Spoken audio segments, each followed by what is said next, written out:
Alrighty, so this is the almost last video that I'm going to produce for you tonight, but it is the last video of this series. The fourth video that I will post in just a moment will actually walk you through how to do the final project of the semester. And I hope you do have fun with that one. But with this one, I want to just take one last look at looking at rhetorical images. Um, and I really want us to just think about how images make statements and what analyzing them means. And then I'll talk to you a little bit about that media critique essay. So everything so far that I've been working up to has really had to do with a visual analysis essay. Um, and so let's finish up there and then we'll just jump right on into the media critique. When we are doing that media or that visual analysis essay, we again really want to take those parts. We really want to take all those interrelationships and make claims about it. But sometimes we might encounter an image that we're not familiar with. And so this one, for example, is a political cartoon. I mean, it's very recent, so it's within the 2000s. And if you don't know biblical allusions, then you would kind of be lost with this one. And so I would just make one observation statement. What do I see? I see a guy pulling a camel's tail through a giant needle. Just big overall statement. And now I want to quickly work through the parts. And so I see the camel with a confused look on his face. The camel has workers' rights printed on him. The needle is labeled workers' laws. I see a short guy straining to pull the camel's tail. I see a businessman. I'm assuming it's a businessman, so let's rephrase that. I see a man standing with a cigar in his mouth. Um, I see um, a minister. And the businessman is saying something to the minister. So those are all the different parts that I see. The title of it, I would need to look and see the title, but I definitely see text. The text that I see, it's all in accord with Christian principles, Reverend. Once you streamline the camel, I'll be in heaven. Um, and so here's where I would make that conclusion statement um, that workers are taken advantage of, all for company or businessman's greed. I'm making that generalized statement. But you might be saying, Miss George, I don't know how you got to that generalized statement. Again, my conclusion, workers are taken advantage of, all for a company's greed or corporate greed or businessman's greed. And so here's where I really have to put things together, right? I have to look and see how things are working together. And one of the things that I would need to work on is understanding why there's a minister standing there and why the minister has the shocked look on his face. And I would need to see, like, what is it talking about with Christian principles? And I would really need to see what in the world is this needle doing? And so I might want to Google search Christian principles, needle, camel, and that would lead me to one of the sermons from the four Gospels in the New Testament. And it's where Christ is actually saying it's easier for a rich man. Sorry, I almost said it backwards. I do it every time. It's easier for a camel to get into the eye, through the eye of the needle than it is a rich man to get in heaven. And so, of course, this cartoonist is taking that very, very literally. And we know that a camel is no way going to fit through an eye of the needle. And so I'd have to figure out, what is the eye of the needle? What does that even mean? And I would then realize it's one of the old gates of the city of Jerusalem. And the camels would have to get down and they would have to crawl and squeeze through to get through the gate. And usually that's with all these packs on. That's after traveling hundreds of miles, and they would have to squeeze through these gates, these walls, to get into the city of Jerusalem. And they would do that because otherwise they would open the wide gate, and that would pose the city for threat of attack. And so Christ is saying, you can't do this. But this isn't a biblical lesson. This is just simply a lesson that if I didn't do that little research, then I wouldn't understand what they're saying. And if this camel is workers' rights and these are the workplace laws, then I'm making that assumption that the workplace laws are so strict and stringent that workers can't fully operate, but the businessman is going to somehow make it happen. And once he does that, then he's going to be in heaven. He's home free. He's got all this money. set aside. So they're making that assumption. Here's another one where if you don't understand what is going on, you might have to do a little bit of digging. Most of us have had decent history professors or history classes in high school, and you might understand that there was a lot about Vietnam that wasn't released until recently, which is why it was so highly controversial. And so here um, we have the truth about Vietnam, and we have a government official, and he's doing whitewashing. But if you don't understand what whitewashing is a double meaning. Um, in the old days, for them to paint a fence, they would literally take a wash that was white and they would wash the fence and it would keep it pure. But the other meaning of whitewashing is to cover up the damage, cover up the dirt, cover up the grime, cover up problems, right? And so here, this cartoonist is blatantly making a statement about Vietnam. This one is just as interesting to me because I would need to find out when smallpox took place, and were anti-vaccinationists just as threatening as they were with the polio vaccine or with the COVID vaccine. And so this political cartoon actually took place at the time of COVID. Notice they look a lot like Dr. Seuss.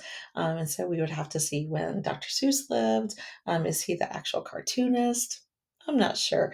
But we would definitely need to see when the polio vaccine came about, and the smallpox vaccine, and make that connection and make that leap. Here we have anti-vaccinationist with blindfolded with prejudice. Then we have a faddist. I would need to look and see what that means. I would need to see Mr. Careless and if there's anything written on his hat, if I could see it. And then anti-everything. And notice they're all blind and they're kind of blindfolded, the blind leading the blind. Um, And then this last one, we're just going to knock out the unnecessary floors. And so this one is definitely a Dr. Seuss video. Um, and it says U.S. social structure. We're going to knock out the unnecessary floors designed by FDR. So I would need to make a connection between FDR and reactionary and social structure and be able to make claims about that. So all of that hopefully may give you a little bit more perspective on doing a visual analysis. It does not need to be a political cartoon. I know that I showed you a lot of those, but again, it could be a graph, it could be a chart, it could be a piece of artwork. If that artwork is making a statement, something similar to that migrant mother. But now let's actually look at the media advertisement. So that media advertisement critique is where you are really looking at advertisements. If you want to do two commercials, you can. That's going to be a little bit more difficult because you have to watch it over and over and over again. But you're pulling in, and even for the visual analysis, you're pulling in that rhetoric and any logical fallacies. But specifically for this one, you're pulling in the rhetoric. Are they using ethos, pathos, logos? What is their appeal? Are there any logical fallacies? And with this media critique, same as the actual visual analysis essay, you want to pay careful attention to font. You want to pay careful attention to color. You want to pay careful attention to blank space, anything that's around an image, and really want to analyze that blank space. And so there is some information linked in at the bottom of the assignment sheets for you to look at. Let's take this one, for example, this glass cleaner.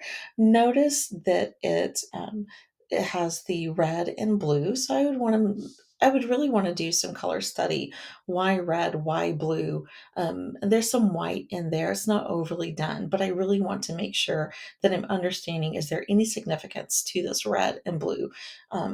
I noticed that it has open windows and this fresh air and it looks sunshiny outside. So I could make an assumption, I can make a conclusion that they're comparing the cleanliness of the windows to the cleanliness of the outside air.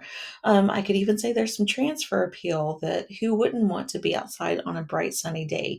And so if you're stuck inside, you might as well have the clean windows to help you see it. So I'm really going to pull in that transfer appeal. Right? I'm going to look at what it says: fast acting, streak free, trusted by generations. Trusted by who? By house cleaners, by doctors, by maids, by who? By businessmen? So it's not saying everything. And it says safe for tinted glass. So now I'm thinking, oh, okay, so window tintings on the houses or in the cars, where's that going to connect? But then when I'm looking at that one, I want to compare it to another product of the same caliber, the same type, right? So I looked at glass cleaner. Now I want to go to another one that's glass cleaner. This one says it's all purpose. So I want to look at all purpose. Let's see if I can zoom in. Yep, there it goes. And it says hassle-free formula, house cleaning special. Notice that this one is free of that little sparkle. This time she's wearing rubber gloves, which makes me question what's in it that might be toxic. She doesn't want to touch her skin.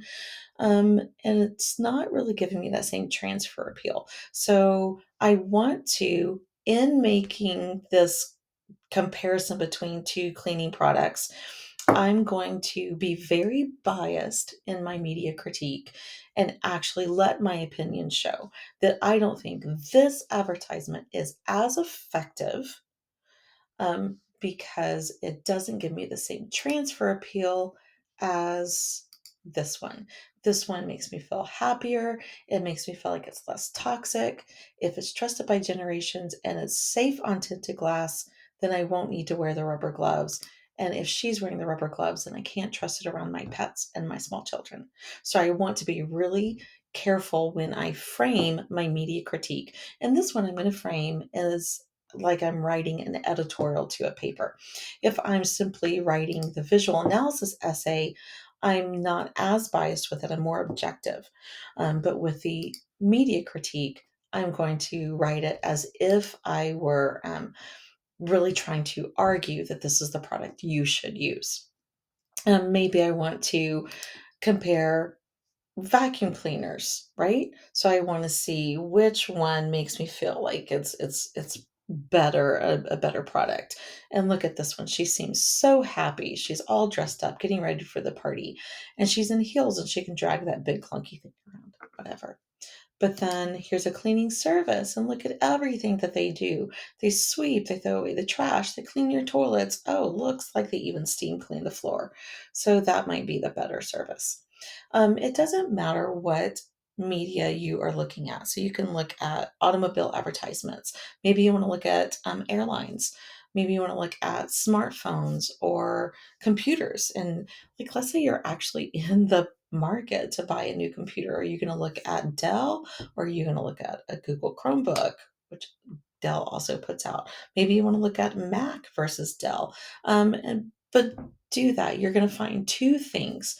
Now, in either of these, whether you choose the visual analysis essay or the media critique essay, I do want the image on there. It's up to you where you put the image. Maybe for you, it's going to make more sense that you are putting the image at the top before you start the analysis, or maybe you put it in the middle or the bottom. That's up to you for how you structure. The media critique, you are definitely doing a comparison and contrast, right? And I definitely want to see that you're telling me what logical fallacies they use, what rhetorical techniques they use. With the visual analysis essay, you probably do want to mention some rhetorical techniques, right? Um, but you probably won't find as many logical fallacies unless you're doing a political cartoon.